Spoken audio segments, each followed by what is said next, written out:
लक्ष्य को पाने की जिद है, दूर तक जाने की जिद है, मात न खाने की जिद है, हुनर दिखाने की जिद है, क्योंकि मुझे मकाम वो चाहिए कि जिस दिन हारूं, जीतने वाले से ज्यादा चर्चे मेरी हार के हों। नमस्कार, मैं हूं अवधेश श्रीवास्तव और आज हम चर्चा कर रहे हैं किताब mindset the new psychology of success की, जिसे लिखा है कैरल ड्वेक ने। कैरल ने अपनी इस किताब में इंसानी जीवन के हर पहलू को टच किया है, उससे जुड़े हुए एग्जाम्पल्स लिए हैं और ये समझाने की कोशिश की है कि सही माइंडसेट का होना कितना ज़्यादा ज़रूरी है। खिलाड़ी जो कि अपने जुझारूपन के लिए जाने जाते हैं, खिलाड़ी जो कि कभी ना हार मानने के लिए जाने जाते हैं, खिलाड़ी जिनके अंदर जज्बा कूट कूट कर भरा होता है, उन्हीं खिलाड़ियों के जीवन से कुछ उदाहरण लेकर हमें समझाने की कोशिश की गई है कि अगर आपने माइंडसेट सही नहीं रखा तो आप कभी भी तरक्की नहीं कर सकते। पर हाँ, अच्छी बात यह है कि माइंडसेट को सही किया जा सकता है, समझकर ठीक किया जा सकता है और अपनी तरक्की की राह को खोला जा सकता है। तो चलिए इस बुक यानी कि mindset the new psychology of success का जो अगला अध्याय है उसकी तरफ चलते हैं। स्पोर्ट्स, एक चैंपियन की मानसिकता। पूर्व बेसबॉल खिलाड़ी बिली उन गिने चुने लोगों में से एक थे जिन्हें उस खेल में गॉड गिफ्टेड माना जाता था। हर किसी को उम्मीद थी कि वो एक शानदार बेसबॉल खिलाड़ी साबित होंगे, लेकिन उनके अंदर मौजूद पूर्व निर्धारित मानसिकता ने उन्हें इस खेल का सबसे बेहतरीन खिलाड़ी नहीं बनने दिया। कुछ वक्त के बाद जब वो ऑकलैंड एथलेटिक्स के जनरल मैनेजर बने तो उन्होंने अपनी टीम और स्टाफ को आगे बढ़ने की मानसिकता दी और इसी वजह से उनकी टीम ने 2002 का सीजन जीत लिया। क्या स्पोर्ट्स में वाकई पैदाइशी काबिलियत जैसा कुछ होता है? ड्वेक मानती हैं कि कोई भी इंसान गॉड गिफ्टेड एथलीट नहीं होता।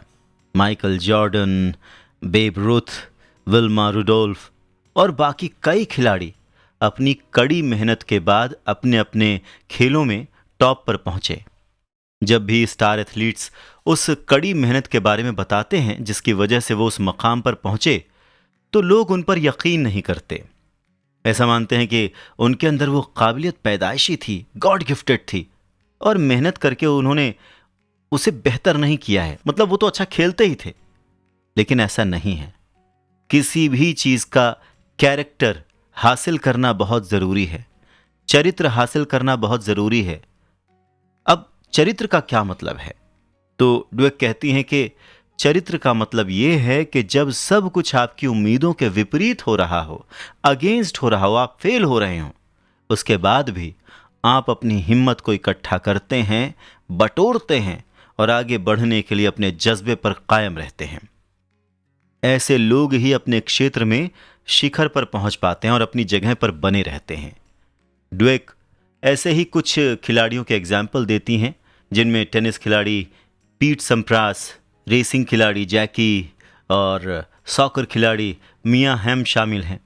इसके साथ ही वो पूर्व बेसबॉल खिलाड़ी पेड्रो मार्टिनेज के बारे में कहती हैं कि उनके अंदर पूर्व निर्धारित मानसिकता थी और उनके पास ऐसा चरित्र नहीं था, वो कैरेक्टर नहीं था कि वो एक्सेप्ट कर पाते कि वो धीरे धीरे पिछड़ रहे हैं और उन्होंने अपने आप को बदला नहीं, अपनी मानसिकता को बदला नहीं। ये चीज़ें एक घटना से सिद्ध हुई थी जब मार्टिनेज ने बॉस्टन रेड सॉक्स और न्यूयॉर्क यांकीज के बीच हुए एक 2001 चैंपियनशिप गेम में घमंड का प्रदर्शन किया था, क्योंकि वो तब ठीक खेल रहे थे, अच्छा खेल रहे थे और उन्हें इस बात का गुमान हो गया कि वो तो अच्छा खेलते ही हैं और वो जो सक्सेस थी वो उनके दिमाग पर चढ़ गई थी, वो सफलता उनके दिमाग पर चढ़ गई थी। यहाँ पर सफलता और असफलता के बीच का फर्क जानना बहुत जरूरी है। तो सफलता क्या है? आगे बढ़ने की मानसिकता वाले लोग खुद को सफल तब मानते हैं जब वो बेस्ट बनने के लिए अपना सब कुछ झोंक देते हैं, पूरी मेहनत करते हैं। और असफलता क्या है? असफलता, आगे बढ़ने की मानसिकता वाले लोग असफलताओं से निराश नहीं होते, बल्कि इससे उन्हें मोटिवेशन मिलता है। वो अपने फेलियर को सीखने के अनुभव की तरह देखते हैं और उससे अपनी स्किल्स को और बेहतर करते हैं। वहीं दूसरी तरफ पूर्व निर्धारित मानसिकता वाले लोग फेलियर को हैंडल ही नहीं कर पाते। वो फेलियर को एक स्थायी चीज मान लेते हैं, इसलिए वो हमेशा फेल होने से बचने की कोशिश करते हैं। टेनिस खिलाड़ी जॉन मैकेनरो ने एक बार मिक्स्ड डबल्स मैच में खराब प्रदर्शन किया था और उसके बाद वो 20 सालों तक मिक्स्ड डबल्स मैच खेले ही नहीं। मतलब कि सफल होना उतना इम्पॉर्टेंट नहीं है जितना कि असफलता के इमोशन को कंट्रोल करना, उसे अपने कंट्रोल में रखना। तो सफलता की बागडोर संभालना क्या होता है? ऐसा क्या करना होता है कि सफलता आपके दिमाग पर न चढ़ जाए? ड्वेक कहती हैं कि आगे बढ़ने की मानसिकता रखने वाले उच्च स्तरीय खिलाड़ी लगातार सीखते रहते हैं, अपने गेम को इम्प्रूव करते रहते हैं और अपनी कला को अलग अलग चुनौतियों के हिसाब से परखते रहते हैं। जॉन मैकेनरो जैसे पूर्व निर्धारित मानसिकता वाले खिलाड़ी हमेशा बाहरी तत्वों के शिकार बन जाते हैं। वो अपनी हार की वजह किसी दूसरे पर थोपते हैं। जब आप एक स्टार होते हैं तो आपके ऊपर बहुत सारी जिम्मेदारियां होती हैं, बहुत सारी लोगों की निगाहें आप पर होती हैं। आप एक रोल मॉडल होते हैं और आप ऐसा कुछ भी नहीं कर सकते जिससे लोगों में गलत संदेश जाए, गलत मैसेज जाए। तो फिर एक स्टार बनने का अर्थ क्या होता है? हर तरह की मानसिकता का टीम वर्क के साथ अलग अलग संबंध होता है। पूर्व निर्धारित मानसिकता वाले लोग खुद को टीम से अलग मानकर चलते हैं। वो सोचते हैं कि वो सबसे बेहतर हैं या वो सबसे अलग हैं और वो जो करेंगे वो अकेले दम पर करेंगे। उन्हें सिर्फ अपने प्रदर्शन पर भरोसा होता है। आगे बढ़ने की मानसिकता वाले लोग खुद को एक टीम का हिस्सा मानते हैं। वो लोग वही करते हैं जो टीम के लिए अच्छा होता है। आगे बढ़ने की मानसिकता वाले लोग हमेशा अलग अलग स्थितियों का सही आकलन कर पाते हैं। ड्वेक कहती हैं कि एक सुपरस्टार का टैलेंट गेम्स जिता सकता है, लेकिन टीम वर्क से आप चैंपियनशिप्स जीतते हैं। अपनी मानसिकता को समझना बहुत ज़रूरी है और वो कितना ज़रूरी है इस बारे में ड्वेक 2 बास्केटबॉल खिलाड़ियों का उदाहरण देते हुए अपनी बात समझाती हैं। सन 2004 में आइसी स्टिलीज ड्यूक यूनिवर्सिटी में थीं।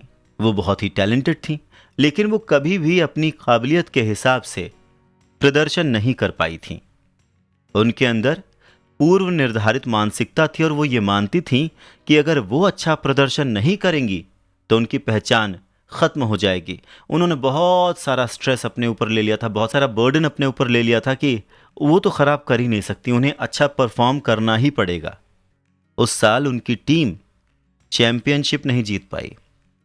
उसी साल कैंडेक पार्कर ने नेपरविले सेंट्रल हाई स्कूल के लिए बास्केटबॉल खेली। उनके अंदर आगे बढ़ने की मानसिकता थी और वो कभी भी एक स्टार एथलीट नहीं बनना चाहती थी। उनका पूरा फोकस सिर्फ अपने गेम को बेहतर करने पर था और उस साल उन्होंने 5 मेल्स को बास्केटबॉल डंकिंग चैंपियनशिप में हराया था।